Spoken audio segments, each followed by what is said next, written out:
Our story begins a very, very long time ago with a young girl.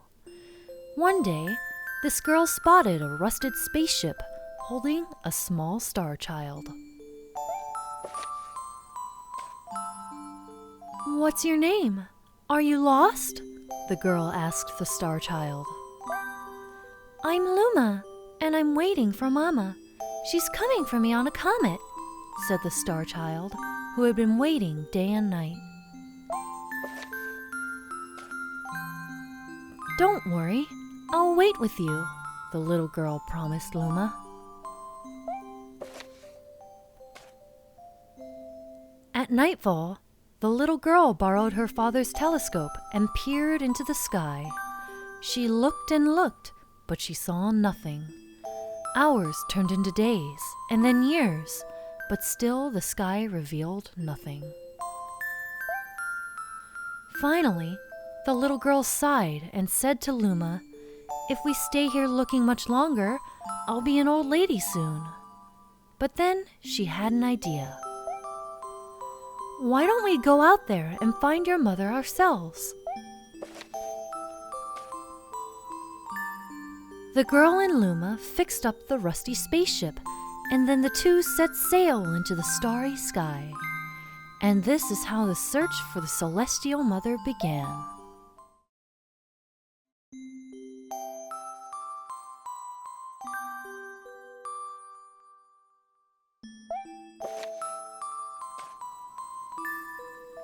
Days passed with no sight of the comet, or even a single planet. Instead, asteroids extended for as far as the eye could see. "If I had known it was going to take this long, I would have packed more jam," said the little girl, above the rumble of her belly. Before they left, she had packed all the essentials: telescope, butterfly net, stuffed bunny, bread, milk, jam, and apricot-flavored tea. But I forgot to bring water. At this, Luma burst into gales of laughter, and the girl began to pout. "As long as I have star bits, I'll be fine," said Luma. "Want some?" The little girl couldn't stay mad after hearing this. Luma continued to laugh, and the girl couldn't help but join in. "All right, maybe just a nibble." Leaning far out of the ship, the pair began to collect star bits with the girl's net. They almost fell out a few times, but they kept on collecting. The star bits tasted like honey.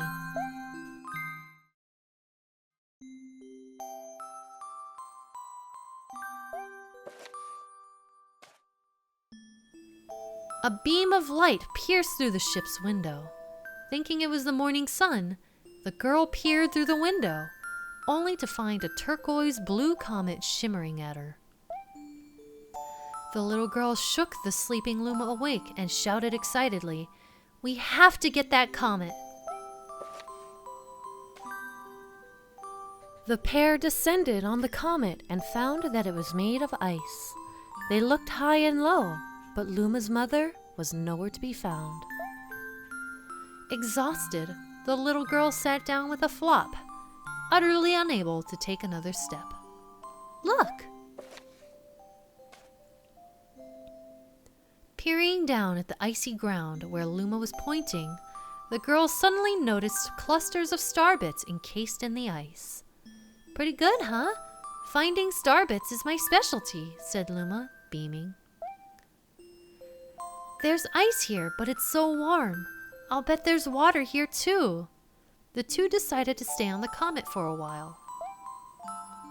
Riding the Turquoise Comet, the pair continued their search for Luma's mother.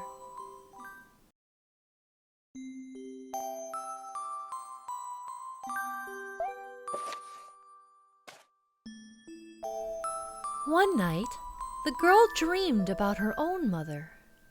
"Where are you going?" she asked her mother's retreating back. Without turning, her mother replied, "Don't fret, dearest. I'm not going anywhere.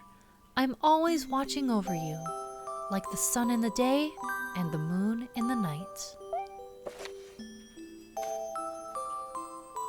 A wave of sadness washed over the girl. "What about when it rains and I can't see the sun or the moon?" Her mother thought for a moment before responding. "I will turn into a star in the clouds and wait for your tears to dry."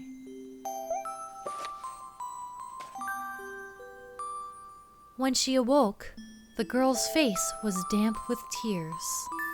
"You have star bits in your eyes," said Luma to the girl. Wiping her face, the girl replied, "These are tears, not star bits. I'm crying because I'll never see my mother ever again." At this, Luma began to cry too. "Mama! Oh, Mama!"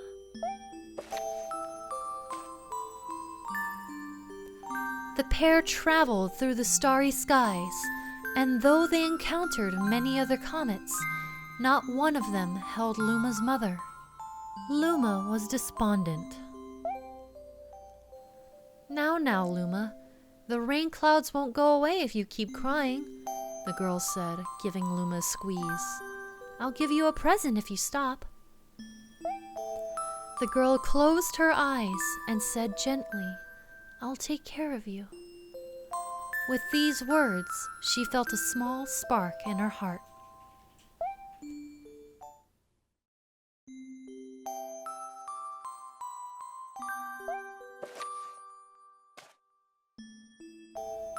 "The kitchen will go here, and the library will go over there," the girl said busily to herself. "We'll put the gate here." Ever since the girl took Luma under her care, she'd been bustling about at a feverish pace. It's a lot of work, but it's worth it to make a happy home. It turned out that star bits weren't the only things buried in the ice. There were tools and furniture unlike any they had ever seen, and the girl used them to build a home. Looking at the completed house, Luma remarked, "Don't you think it's awfully big for just the two of us?" With a library, bedroom, kitchen, fountain, and gate, it was certainly spacious, but still something seemed to be missing. "If only my father, brother, and mother were here," the girl said wistfully. Indeed, the house was too large for its two small residents. That night, clutching her favorite stuffed bunny close to her heart, the girl fell asleep in the starship.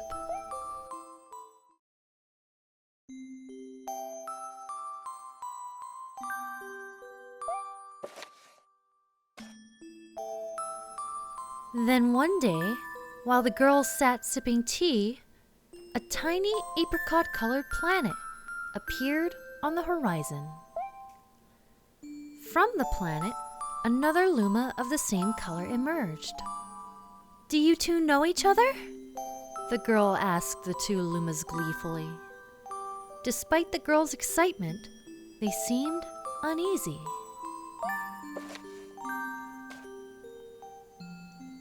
The two Lumas neither drew closer nor backed away from each other. Instead, they just stared. Then one Luma broke the silence. "My mama!" At once, the apricot Luma parroted back, "My mama, my mama! My mama, my mama!" The two Lumas began to dance around the girl frantically, and neither showed any sign of stopping. The girl was so charmed by this adorable scene that she couldn't help but laugh. And that's when something very strange happened.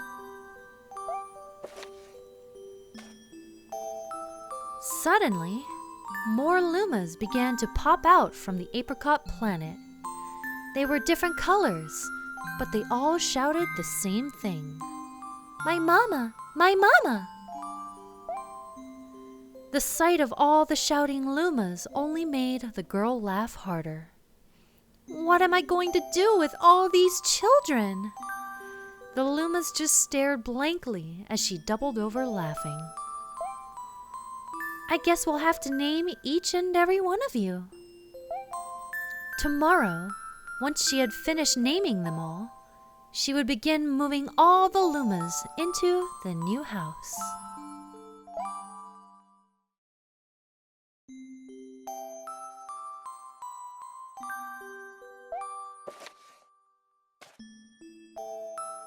After seeing their 100th comet, a sudden thought popped into the girl's head. "I wonder if my home planet is still as blue as it was."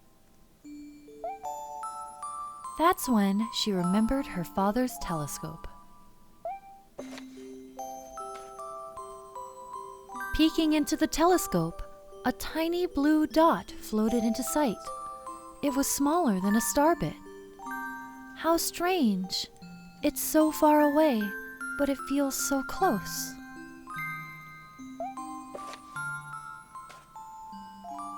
She twisted the knob of the telescope, and the blue dot grew until she could make out a grassy hill dotted with flowers. It seemed very familiar to her. Zooming even closer, a terrace on the hill came into view. "I used to go stargazing there when I lived on my home planet."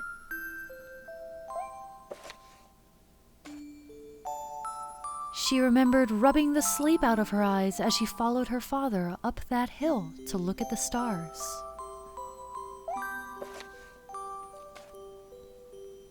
She remembered how she and her brother would sled down that hill.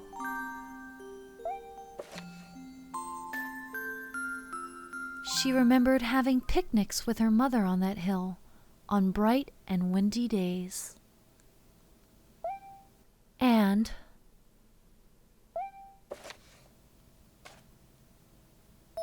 "I want to go home. I want to go home right now." The girl burst into tears, and the Lumas didn't know what to do. "I want to go home. I want to go back to my house by the hill. I want to see my mother." The girl was shouting now, her face wet with tears. "But I know she's not there. I knew all along that she wasn't out there in the sky, because...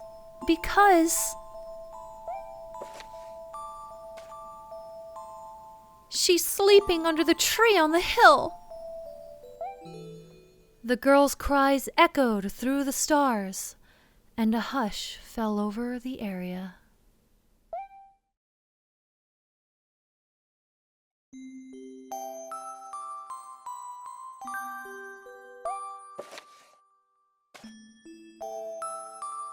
Though usually quite cheery, one day the girl became sad again. Luma drew close and tried to comfort her. "Mama, you still have me. And don't be sad about your mama, because she's a part of you. That means she's always close by." "It's like me. I love starbits because they remind me of my mama." No, the girl said, unable to stop the tears. A lonely look flickered across Luma's face, but it was soon replaced by a wide grin. "I have an idea. I will transform into a comet, a soaring comet that can carry you all on this journey."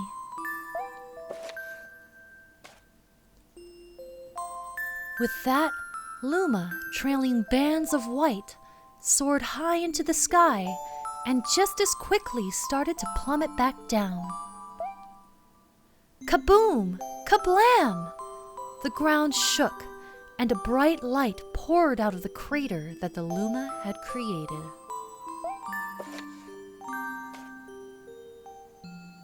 The bands of light twisted together to form a comet tail. And then Luma emerged, reborn as a comet.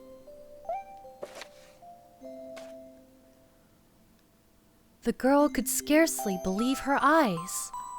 But how? She kept asking.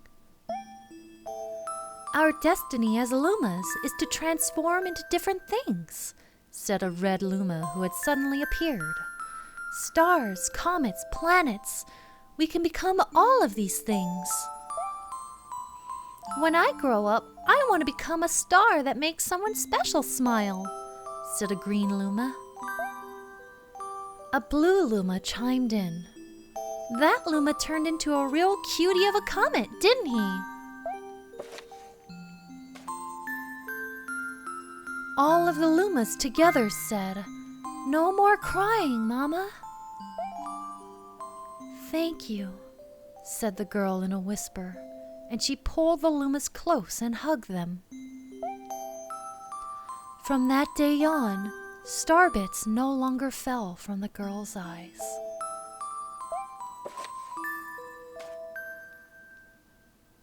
The comet set forth for the girl's home planet, its long tail blazing proudly behind it.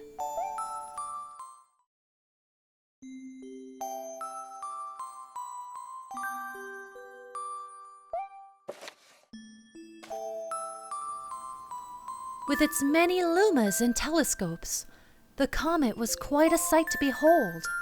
The girl and the lumas were proud to call it home. At a welcoming party for a new Luma, the girl gathered everyone in the kitchen and said in a louder voice than usual, All right, everyone, let's make a cake sprinkled with starbits.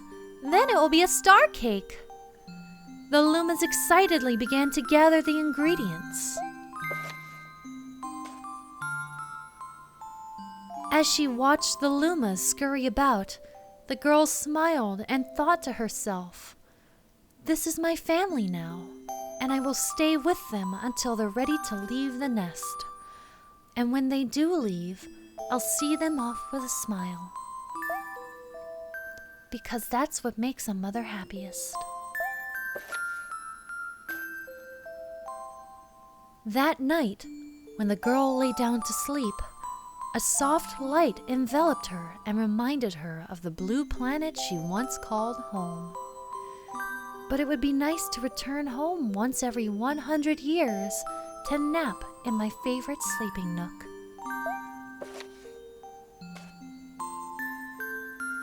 The comet carrying the Lumas and the girl continues on its journey to this very day. With more family members in tow than can be counted, it's said that the comet visits the girl's home planet once every 100 years, its proud white tail glittering in the sky.